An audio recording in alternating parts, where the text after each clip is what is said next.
Elon Musk and Donald Trump took in the new year, this is how they celebrated, cartoonishly dancing with Musk monitoring the president-elect's every move. To say it is pathetic is a severe understatement, though. I hope I haven't offended any Elon Musk reply guys saying, Elon, please, Doge, pump in, my wife is gonna leave me. I believed in you, please, sir. That guy sucks as well, by the way. It's so funny. Comedian Stavros Halkias has some thoughts on Musk when he performed in Austin, Texas. Do you have any desire to understand what many people of color and even trans people, how they feel about this country and how they're treated in this country? If they say and they believe that they are treated a certain way in this country, why don't you believe them? You cannot have a situation where someone is a self-described victim and they just get to be that because that's how they feel. I think that does happen in some cases, but not all cases. And I think that not understanding the history of the country, I think, is a real shame. Look, We should understand the history of the country and other countries. I've had incredible opportunities as a person of color. Right. But I've also You're doing very well. But I've also been discriminated against, and I know that I have. And I know that that's real. And for someone to say that that isn't happening, I should just move forward and not think about that and ignore the past is insulting. I'm not saying it. Don, you keep putting words in my mouth. I'm not saying it. I didn't say that you said it. I'm saying that we want to. We as a country should move beyond the questions of race and gender, and we should treat people like individuals and base our opinions on them on the, their character and their skills. I don't think that anyone will disagree with that. Exactly. All I'm saying is that that's not happening and is not equal for everyone. That those opportunities don't happen for everyone, and I am a living example that they don't. I know that they don't because I live it. You've been incredibly successful. I have been, and in spite of it all. But I know what I know. I've experienced what I've experienced. This was a pretty eye-opening interview. And then you learn this. Validation and relief now setting in for Owen Diaz after a federal jury in San Francisco ordered Tesla pay him nearly $137 million for racial abuse on the job. Abuse that Diaz says is rampant. I'm just the tip of the iceberg. And then this. I need you to see this. Elon Musk is spreading a very specific kind of racism on the internet right now. Elon started retweeting some of the most prominent race scientists, and there was nothing. No one.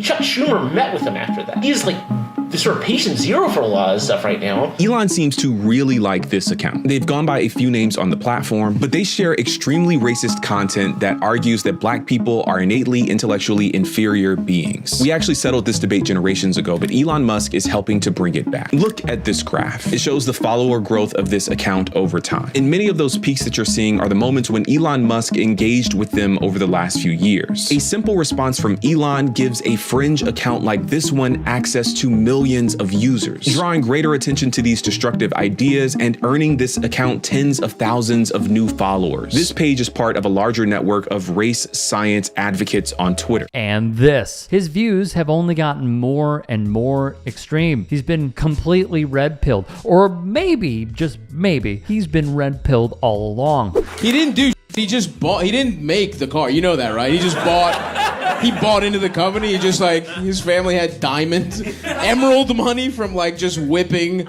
He's from the most racist country there is. You know what I mean? South Africans are just Danish people that were America's not racist enough. We're gonna go. Why get slaves and bring them? Let's go straight to the source. That's what South Africa is. That's where he's from. Because Stavros Halkias believes it, and to be honest, understanding Elon's history, it's hard to argue against it. It is apparent that he's suffering from male pattern loss. Now, what we see here, the major clues are, number one, we're starting to see temple recessions. And the second thing is that he's not wearing his hair as long over his forehead anymore. And that sometimes we see people that are starting to have hair loss, they tend not to do that because the hair just looks like it hangs there. It doesn't look natural. So we're starting to see kind of an elevation of his frontal hairline if we look at the distance from between his eyes to his frontal hairline. That's starting to elongate, get longer, and his forehead is appearing taller. Stavros has thoughts on this topic as well. His family just made a bunch of money off emerald mines, and then he bought into other people's successful companies. And then I'll give him credit, the technology he knows about is hair plugs, right? Those look awesome. You know what I mean? I gotta hand it to my boy Elon on that one. Have you seen that one picture where he looks like Nosferatu? He's just like, the man looks good. The plugs look good. I'll give him credit for that. But everything else he can suck my on. It's a fair point. If there is one thing Elon did well, it's not inventing companies or becoming the founder, per se, of Tesla. It's his hair. Elon Musk's medical device company, Neuralink, he is reportedly under federal investigation due to employee complaints regarding its animal testing, according to Reuters. Workers claiming rush testing is leading to unnecessary results here. Just wonder what the animals are saying. And here was another really bad moment on top of many for Elon Musk. The tunnel? What the f*** is that? We're gonna... That's awesome, dude. You just have to have an accent people can't place and they think you're smart. Didn't he just kill monkeys? Didn't he just put he tried to put computer chips in monkeys' brains? That's awesome. That's that's what a stupid person thinks smart people should do. You know what I mean? That's like from sci-fi from 40 years ago. He's like, would any of you do that? Would anyone put it? That's so funny. I bet you there's guys who wouldn't get the vaccine that would love an Elon chip in their brain. The man, the myth, the legend, Stavros Halkias is on tour starting in February. Go to www.stavy.biz to check out his tour dates. Check him out on Instagram under the handle StavyBaby2, that's 2 V's again, and on Facebook at facebook.com/StavyBaby. Hey, I appreciate you watching. Now, if you can, please do become a channel member by going to youtube.com/TYTsports and clicking the join button. If that's too much for you, you can just go to tyt.com/join to become a member. It helps all of us out here at the Young Turks and keeps our network afloat. In addition, you could follow me on my socials on Twitter, Instagram, and TikTok. Appreciate the love. Have a great day. We won with poorly educated. I love the poorly educated. I'm a very stable genius. It is very important, the work that the Jordan Kleppers are doing, the work that the Good Liars are doing, the work that our team here at the Turks are doing, and many more. Used to see these tackles, now they tackle. Oh, head-on-head collision. Bing, flag. Football's become soft. You have Trump doing sound effects for tackles. The choice could not be more clear. Let's not beat around the bush about it.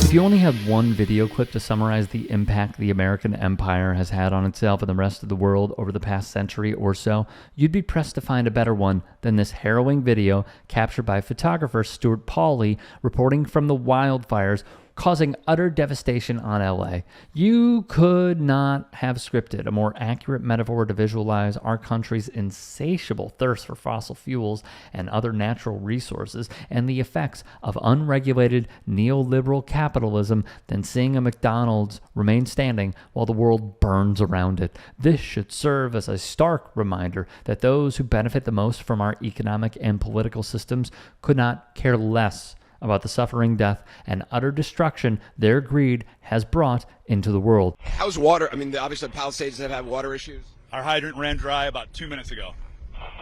And is that the water pressure issue? Or because there's so many engines tapping the grid and multiple grids, we're basically just taking all the water out of the grid. So what do you do? I mean, you want to fight these fires. We do have water tenders, vehicles that shuttle water to us, that carry 2,500 gallons of water, but again, they're stretched thin as well, so they have a lot of demand placed on them. As firefighters continue tapping hydrants across the affected areas and rely on deliveries of water from tanker trucks to try to quell the blaze, keep this in mind. I've been here for over 60 years. I've not seen devastation like this in my lifetime.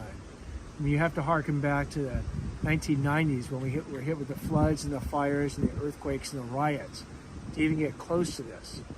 Now, I'm absolutely convinced that LA is incredibly resilient, and like it's done many, many times before, Angelenos will come back and build this back better than ever. But for the people who are thinking, the criminals who are out there thinking about taking advantage of this situation through looting or through scams or over the internet and preying on vulnerable victims, let me make it quite clear what's going to happen. The DA's office working with law enforcement is going to arrest you, they're going to prosecute you, and you will be punished to the full extent of the law. That's a promise. Especially during the state's frequent droughts. But don't you worry. LA District Attorney Nathan Hochman and the Los Angeles Police Department are teaming up to protect the charred remains of private property from imaginary looters instead of, I don't know, helping rescue and evac efforts to save as many people as possible, particularly those with disabilities, the elderly who require someone else to take care of them. Instead of physically helping people, or better yet, launching a criminal investigation into the crooks who orchestrated the private takeover of California's water supply, along with the insurance companies who reportedly canceled homeowners' fire and natural disaster insurance policies. But, that's clearly asking too much from one of the most corrupt law enforcement agencies in the country. So stay off the roads unless you are evacuating or have another emergency. Be prepared, food, water, medicine, a bag packed and ready. Again, this is an active situation. And conserve water to the extent that you can. We want to make sure that we are ready if we need more water. But make no mistake, Los Angeles will rebuild stronger than ever. Right now, if you need help, emergency information, resources, and shelter is available. All of this can be found at URL. Karen Bass and the Dems deserve all the criticism they're getting for not preparing well enough and fighting for the interests of the people of LA.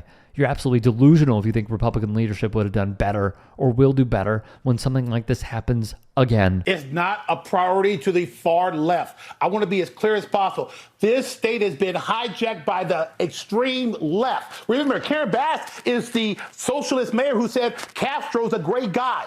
They focus on denying your responsibility by yelling out climate change. I heard Karen Bass right before the show. It's climate change. It's climate change. That's a lie.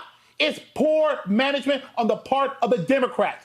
They do not look at fire prevention, what you said, basic forestry as a priority. It's climate change. It's EV mandates. It's preventing oil drilling. It's DEI, that DEI, which is so sickening. What does DEI have to do with putting out fires? But you got a city fire chief who thinks DEI is the number one issue.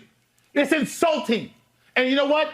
I blame the voters and I blame the media here. No priorities, because also in California, you might have recall a news story from last year. There was some interest in the fire departments and the firefighters in California. And the interest was that there were too many white men who were firefighters. And we need to have a program in California to make sure we don't have enough white men as firefighters. So listen, if we have been good enough to build this country, we are good enough to serve and die overseas, we are good enough to serve in other ways. And the fact that people actually decide that they want to engage in public service, whether it's sitting in Congress or whether it's serving on the fire department or the police department, should not be an issue. The fact is, stop trying to act as if only white men are the ones that are capable. Because right now, you're sitting at a table with 3 very capable black women. We'll leave you with this from Mehdi Hassan. If you are in the affected areas, please stay safe. And more importantly, help those around you, because we're the only ones truly looking out for each other's well-being.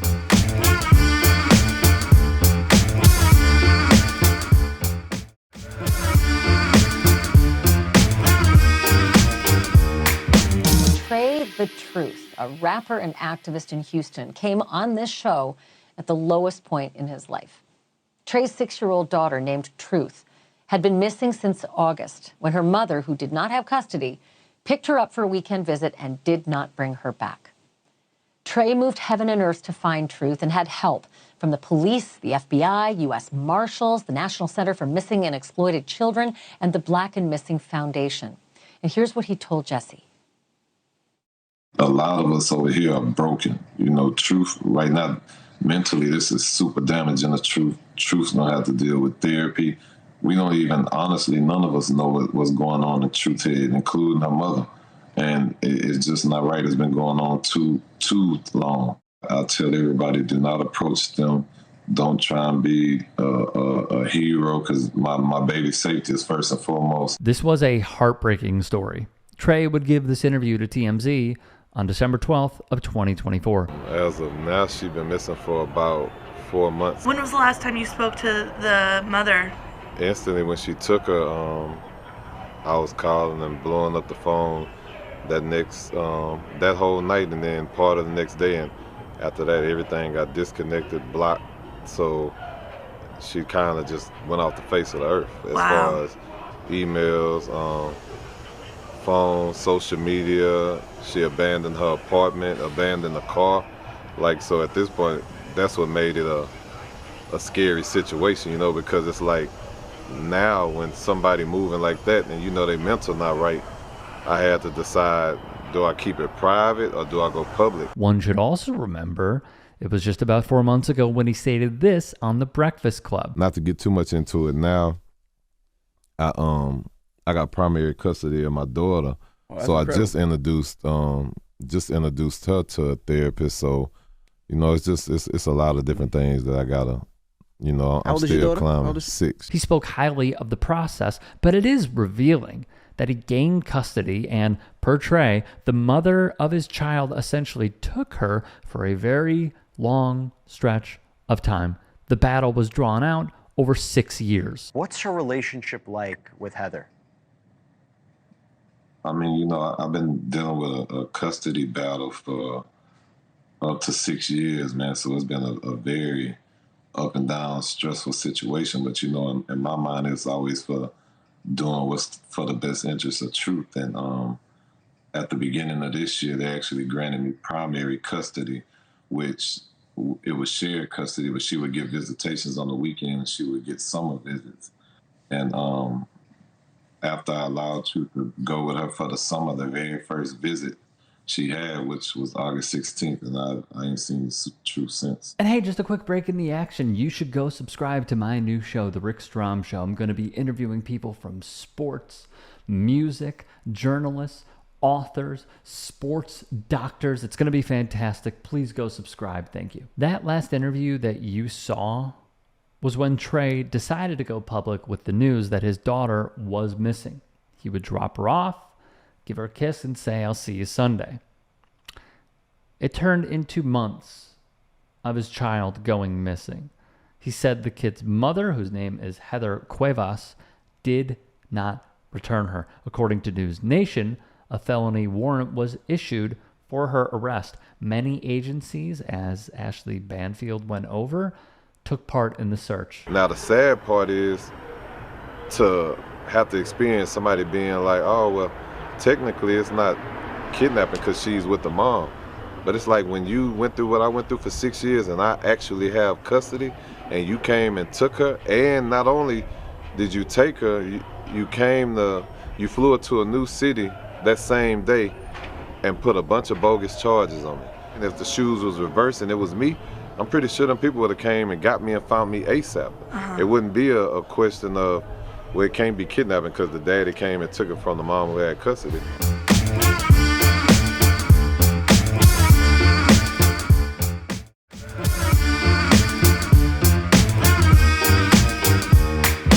I was in LA searching for my baby for the longest, to the point. Do you think she's here in LA, or where do you think she could be? She's from LA, and the private investigator spotted her and her mama moving my baby from spot to spot. They just ended up, after they caught her doing that, moving her spot to spot, they got video of it.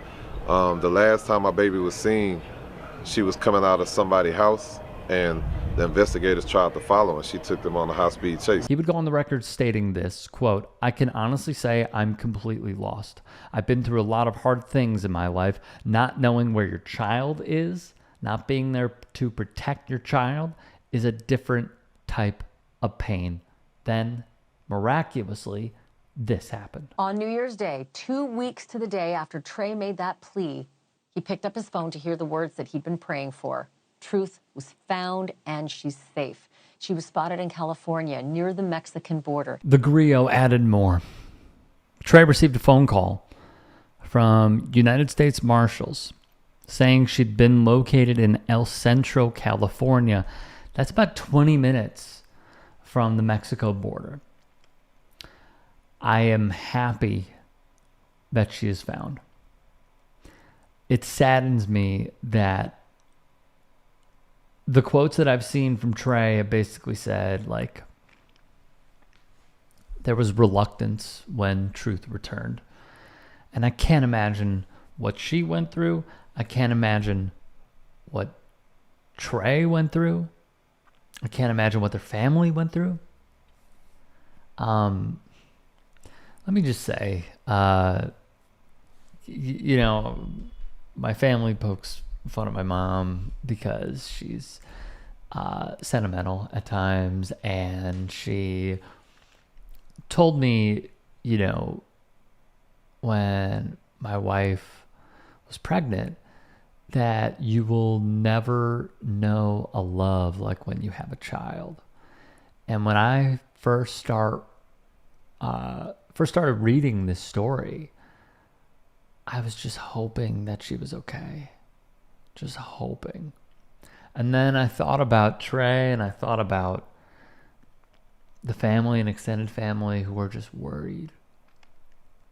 Like, I worried if I cut up fruit small enough for my daughter to digest. I worry about her watching too much television. I worry about if she's getting enough sleep. You know, I worry about her falling. My life would be ruined. My life would be ruined. And it is true that you really don't know the feeling until you have a child. And God, I'm just so happy that she's okay, because this broke my heart. It broke my heart. Especially in the way that it allegedly happened. Hard, really hard to take in, really hard to watch. And through it all, you could see with the interviews that he gave just how distraught he was. Because you're also doing the right thing in this instance, as he's described, with a custody battle that was fought out for years. This is what was agreed upon. You entrust this person to care for that child, and then to see how they've described it as being in incredible danger, you know, that's got to be the second arrow of just you did everything right. It hurts that much more. So thank goodness she is okay, and I wish y'all nothing but the best from the bottom of my heart. If you can and are willing, please become a paid member here at TYT Sports, and or go to tyt.com/join. In addition, you can follow me on Twitter, Instagram, and TikTok. Appreciate it. Have a great day.